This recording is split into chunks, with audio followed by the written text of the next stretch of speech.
Oi, gente. Graça e paz do nosso Senhor Jesus Cristo. Tudo bem com vocês?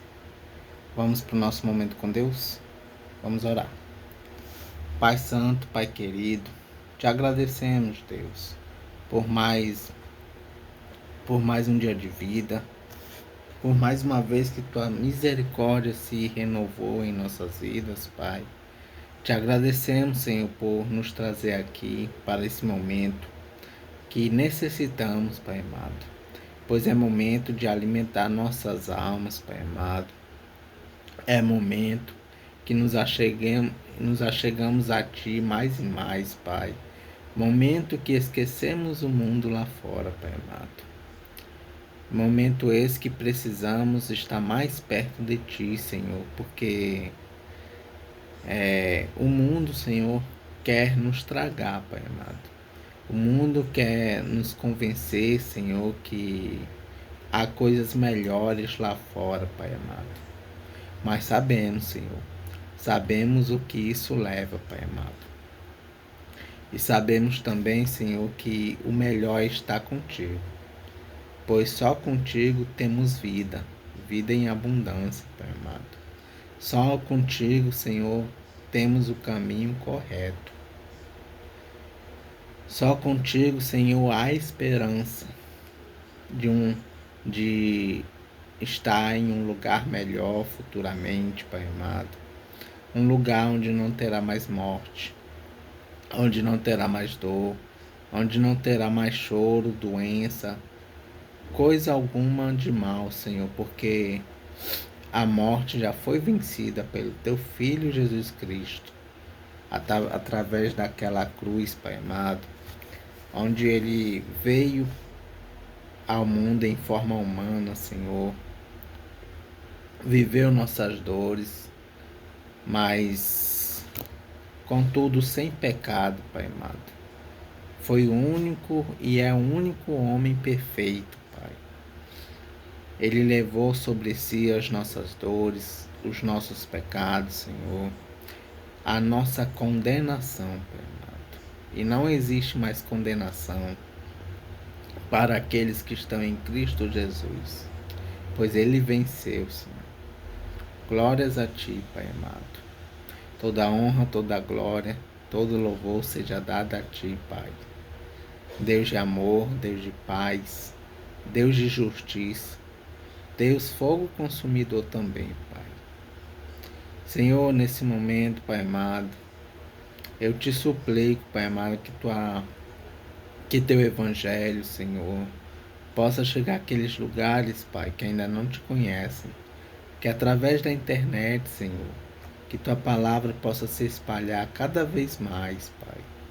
E que teu Espírito Santo, Senhor, convença aquelas pessoas que estão longe de Ti, Senhor, a voltar para Ti, Senhor, porque em breve o Teu Filho Jesus Cristo está de volta a esta terra, Pai amado, para buscar os seus, Senhor.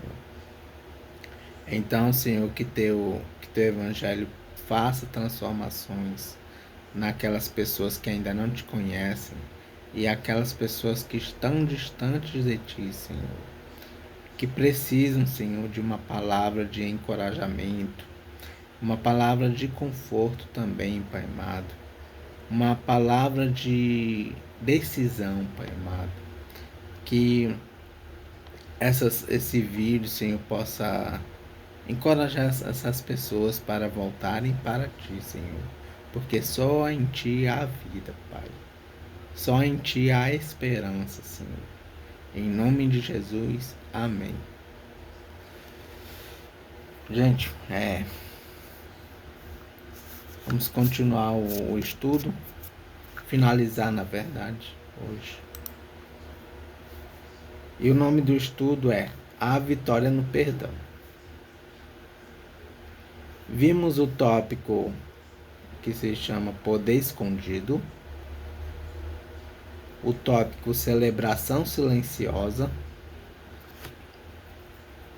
e o último tópico é Crescimento Espiritual. Lá em 2 Coríntios,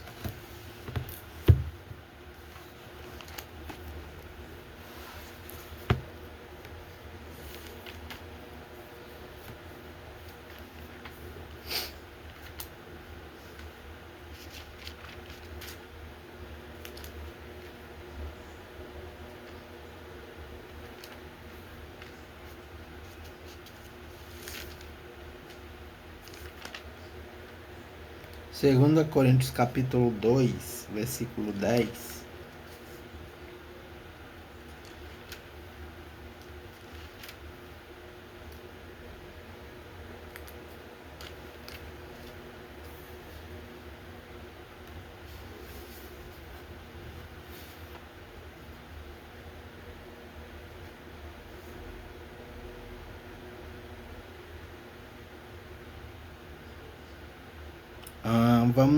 Vamos ler o versículo 10 e 11 do capítulo 2 de 2 Coríntios. Diz assim a palavra do Senhor: Quando vocês perdoam alguém, eu também perdoo. Porque quando eu perdoo, se é que de fato tenho alguma coisa a perdoar, faço isso por causa de vocês, na presença de Cristo, a fim de que Satanás não se aproveite de nós, pois conhecemos bem os planos dele. Amém. Em outra versão diz assim, versículo 12, versículo 10. Se vocês perdoam a alguém, eu também perdoo. E aquilo que perdoei, se é que havia alguma coisa para perdoar, perdoei na presença de Cristo, por amor a vocês. E o estudo diz assim: o perdão é um instrumento de maturidade espiritual. Davi cresceu quando perdoou. Ele deixou de ser apenas um guerreiro corajoso para se tornar um homem segundo o coração de Deus. Esse tipo de crescimento não acontece em palcos, mas no secreto, no íntimo, onde decidimos não pagar o mal com o mal. Ao perdoar, abrimos espaço para Deus agir em nossa história. Davi entendeu que sua ascensão ao trono não precisava passar pela destruição de Saul. Ele esperou no Senhor, confiando que o tempo de Deus é melhor que qualquer plano, humano. Esse é o verdadeiro crescimento. Confiar e obedecer, mesmo quando a dor nos convida à vingança. Se queremos viver o propósito de Deus por inteiro, precisamos perdoar. Não apenas quando for fácil ou conveniente, mas também quando for silencioso, solitário e invisível aos olhos do mundo. Pois é nesses momentos que Deus escreve as maiores vitórias da nossa história. Amém. Vamos para o devocional de Spurgeon.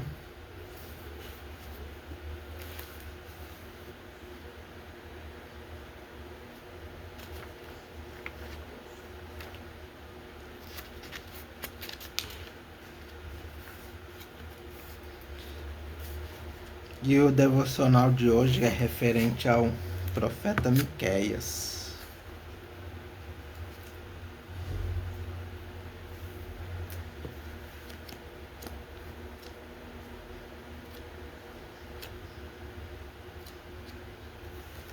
Miqueias, o último livro do Antigo Testamento.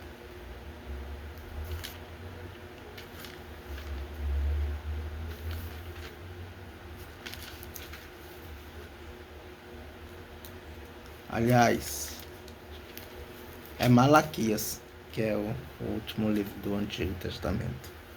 Desculpa, gente.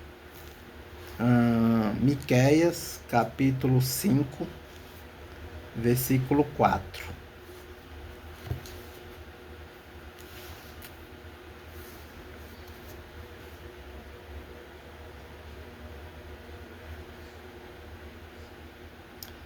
Vamos ler o versículo O versículo 3 e 4, para entender melhor o contexto. Diz assim, capítulo 5, versículo 4, ou versículo 3.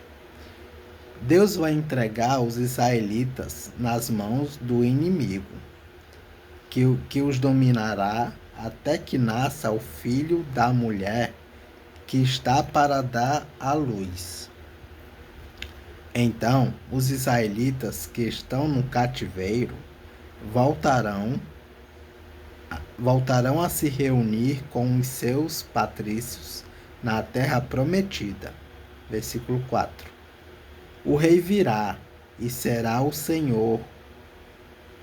O rei virá e será o pastor do seu povo, governando com a força que o Senhor lhe dará e em nome do Senhor, o seu glorioso Deus.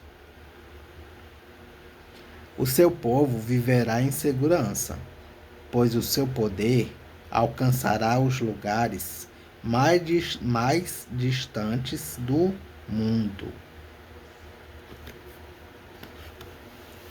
E o devocional diz assim: o reinado de Cristo em sua igreja é o reinado de pastor-rei. Ele tem supremacia, mas sua superioridade é a de um pastor sábio e afável, com seu rebanho carente e afetuoso. Ele ordena e recebe obediência, mas é a obediência deliberada de ovelhas bem cuidadas, rendidas com alegria ao seu amado pastor, cuja voz elas conhecem tão bem. Ele governa pela força do amor e pelo vigor da bondade. Seu reinado é prático em seu caráter. A palavra diz: ele se manterá firme e apacentará o povo. O grande cabeça da igreja está comprometido ativamente com a provisão para seu povo. Ele não se assenta no trono vaidosamente, nem segura um cetro sem exercer domínio no governo. Não, ele se mantém firme e apacenta.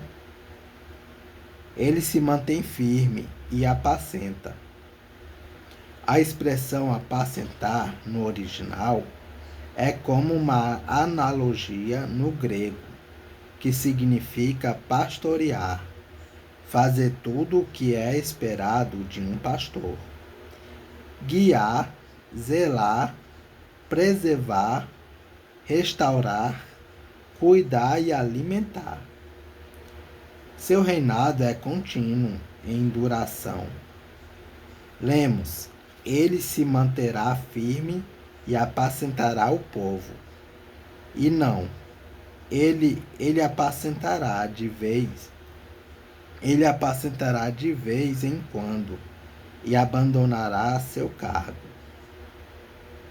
Ou então, um dia ele concederá grande avivamento e no dia seguinte deixará sua igreja à mercê da aridez. Seus olhos jamais dormem e suas mãos jamais descansam. Seu coração nunca deixa de pulsar com amor e seus ombros jamais se cansam de carregar os fardos de seu povo. Seu reinado é eficazmente poderoso em suas ações. Ele apacentará na força do Senhor. Onde estiver Cristo, ali está Deus. E o que Cristo faz é a ação do Altíssimo. Que verdade jubilosa é considerar que aquele que hoje está firme representando os olhos, representando, representando os interesses de seu povo, é o Deus dos deuses, a quem todo o joelho se dobrará. Aleluia. Felizes somos nós que pertencemos a tal pastor, cuja humanidade comunga conosco e cuja divindade nos protege. Adoremos a Ele e curvemos diante dele, como ovelhas de seu pasto. Amém. Vamos para a leitura em Jó.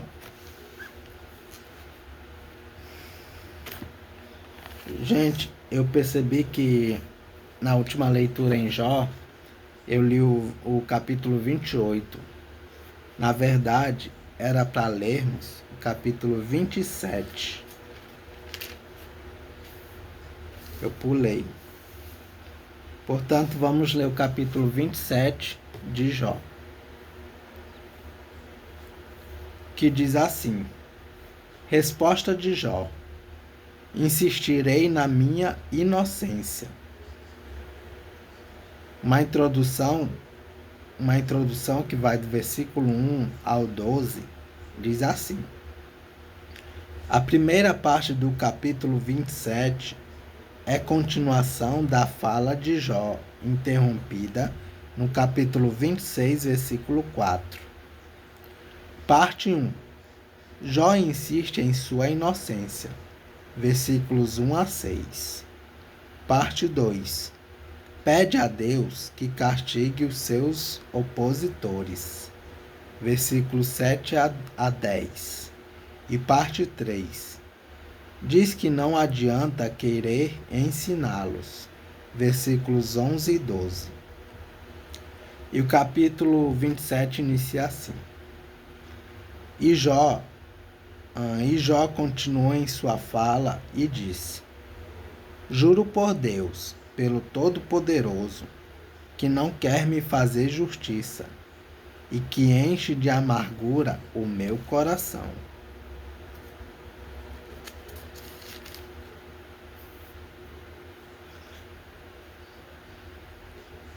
Juro que enquanto ele me der forças para respirar, os meus lábios nunca dirão coisas mais, e a minha língua não contará mentiras.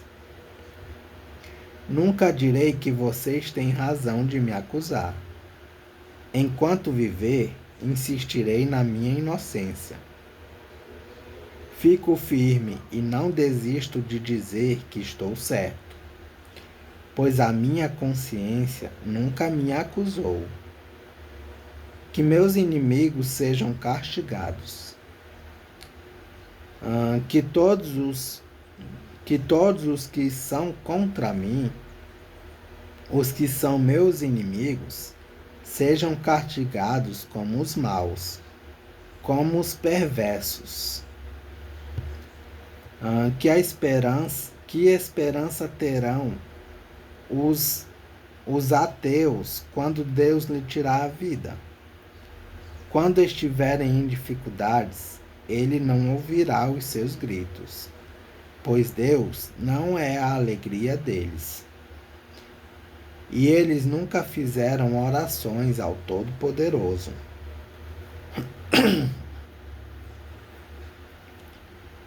Vou ensinar a vocês como é grande o poder de Deus. Vou explicar os planos do Todo-Poderoso. Não é preciso, pois vocês todos já viram isso. Então, por que é que ficam aí dizendo bobagens? Quarta fala de Zofa. Uma introdução que vai do versículo 13 ao 23, diz assim: Esta seção é geralmente considerada como a quarta fala de Zofa, embora o texto hebraico não cite o seu nome. O assunto é o castigo dos maus, que atinge tudo o que é deles, os filhos e a esposa. Versículos 14 e 15. A prata e as roupas. Versículos 16 e 17.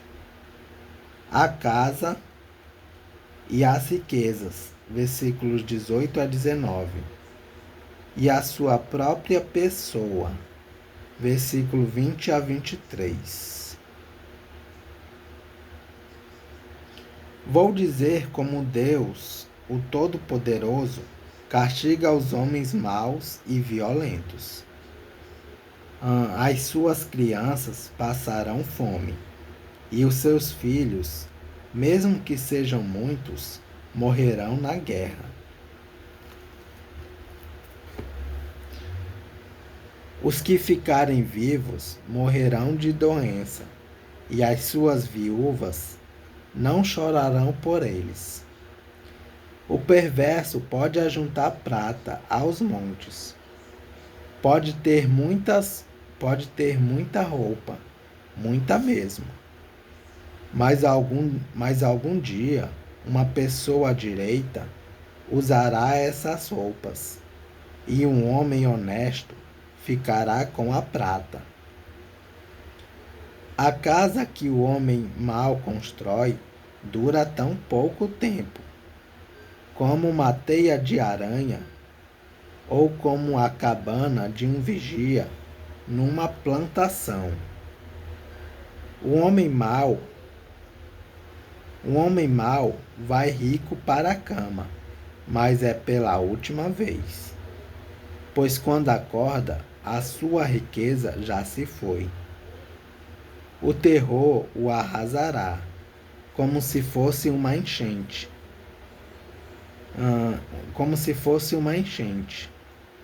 E de noite a tempestade o jogará longe. O vento violento do leste o arrancará da sua casa, soprando contra ele sem piedade. Enquanto ele faz tudo para escapar, ele corre e o vento assobia e o apavora com seu poder destruidor. Vamos para algumas referências e comentários do capítulo 27. Juro. O juramento é este: Jó dirá sempre a verdade, especialmente em relação às acusações dos seus amigos. Versículo 4 e 6. Capítulo 27, versículo 7. Os que são contra mim. Jó está se referindo aos seus amigos e deseja que sobre eles caiam as desgraças que eles mesmos imaginaram para os maus.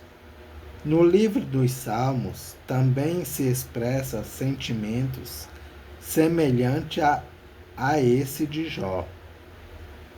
Capítulo 35, versículo 1, capítulo 55, versículo 15 e capítulo 69, versículos 19 a 28 de Salmos.